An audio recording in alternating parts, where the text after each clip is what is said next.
Hi again, everybody. This is the third video, and I'm going to start out this video just by talking about kind of what poetry used to be and traditional rhyme. That for hundreds of years there were very specific ways to compose poetry, and in particular there was a technique to recognize what kind of lines poetry was written in, and this technique is called scansion.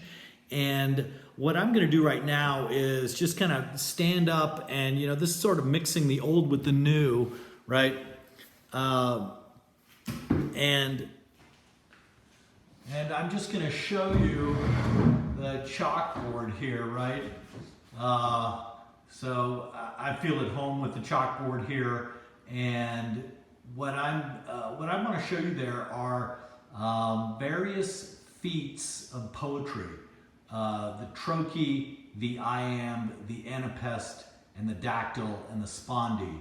And you can see I've got accent marks after each of those feet and an explanation for those accent marks. The slash is long or stressed, and the swoop, the kind of smiley face, is short or unstressed. And those are accent marks you put over specific syllables. And those are known as feet. So a trochee is a beat that is stressed and unstressed. And iamb, the most common, is unstressed, stressed. Some of you have no doubt have heard of iambic pentameter. It's the most kind of common meter that poetry was composed in. The next one I've got there is the anapest, and that foot is unstressed, unstressed, stressed. And then the dactyl is stressed, stressed, unstressed, and the spondee is stressed and stressed. So what I want to do here is talk a little bit about why understanding these kinds of meter and these kinds of feet are important. So the reason understanding this kind of history of meter is important is because a lot of people think that without rhyme, poetry is just chopped up prose, which nothing could be further from the case. It's really important to understand meter. In fact, all of us live with meter every day in the form of music. We all know when we hear a good line of music. And one of the things that I want people to become aware of is this history of meter in poetry, so that your poetic lines have some kind of structure to them. And that's going to be really important when you're writing in traditional forms. At the same time, I'm also going to have people write in free verse every week. So you're going to be writing in traditional forms and in free verse each week. When you begin kind of understanding iambic pentameter, I mean, you can think of it, iamb is the most common English foot. It's just ba-bump, ba-bump, ba-bump. Sherman Alexie describes that as the heartbeat or a drum beat, short, long, ba-bump, ba-bump, ba-bump. That's iambic pentameter.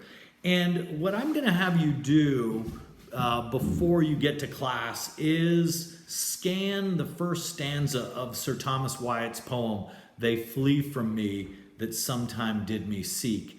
And as an example, I will show you the scanned line that I've got written on the chalkboard. And this is an activity that does frustrate people because it's how do you tell if a syllable is stressed or unstressed? And it can be difficult. The one kind of deal breaker that some people use for analyzing whether something is stressed or unstressed is, in a word, the long syllable gets the stress over the short syllable. It's not always the case, but it is true more often than not. So, for example, the iamb, right? That foot itself is an iamb, right? So you would have the short accent over the I, and then the long stress mark over the AMB. And when you become kind of familiar with feats within a meter of poetry, right?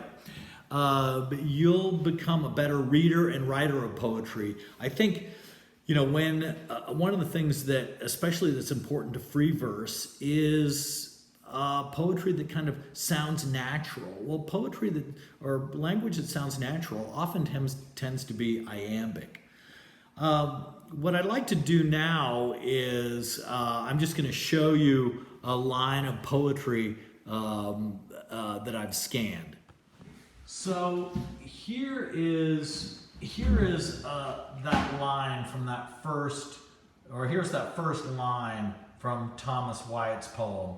They flee from me that sometime did me seek. And what you'll notice, right, is that it's not an iambic pentameter, and in fact, it's the syntax to the modern ear. And when I say syntax, I mean word order. It's very awkward. We would say, they flee from me that sometime used to seek me, or something like that, right? But notice also we've got internal rhyme here, right? Flee and me rhyme. Me and me are an exact rhyme. But I've scanned it as best as I could here, right? So it kind of opens with a spondee. They flee from me, and from me is a trochee.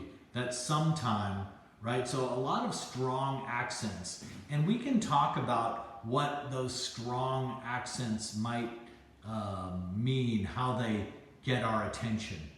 So what I want you to do with the first stanza, right, is of this poem is to scan it like that, and just do the best you can, and you can mark it up using your iPad and upload it like that, or take a screenshot of your handwriting, whatever you'd like to do. And again, when you're done doing that scansion, like I said, I want you to upload it, but the goal here is to begin kind of training your ear, right? And to learn also that, yeah, like I said, poetry, it's just not a string of grammatical errors, right? And I want you to think of this just as kind of a composition tool, right? Learning to kind of have a rhythm to a line, beats to a line, will make your free verse more interesting. And in particular, there's the love song of J. Alfred Prufrock by T.S. Eliot is a great example, maybe the most important example of rhyme giving way to free verse. Eliot writes in a kind of loose iambic pentameter that a lot of the lines are longer than 10 syllables, longer than 5 beats. And at the same time, though, he's kind of going in and out of that kind of form of iambic pentameter. That's also what makes it so interesting. People in here are probably familiar with Walt Whitman. Walt Whitman, wrote in free verse, but he had a very specific kind of biblical cadence to a lot of his poems. Anyway, this is a long way of saying that in this course we're going to be exploring the possibilities of free verse and rhyme, and also kind of revisiting that moment in poetic history where free verse takes over rhyme. But also, as you know, like I was saying earlier, rhyme is incredibly important to music, right? For example, hip hop is, you could argue is maybe the global form of music now, right? And rhyme is incredibly important to hip hop and to all music. Rhyme helps us remember things. It gives emphasis. It does all kinds of things for poetry. So, excuse me. These are my 3 videos, and I look forward to seeing everybody in person. Thanks a lot.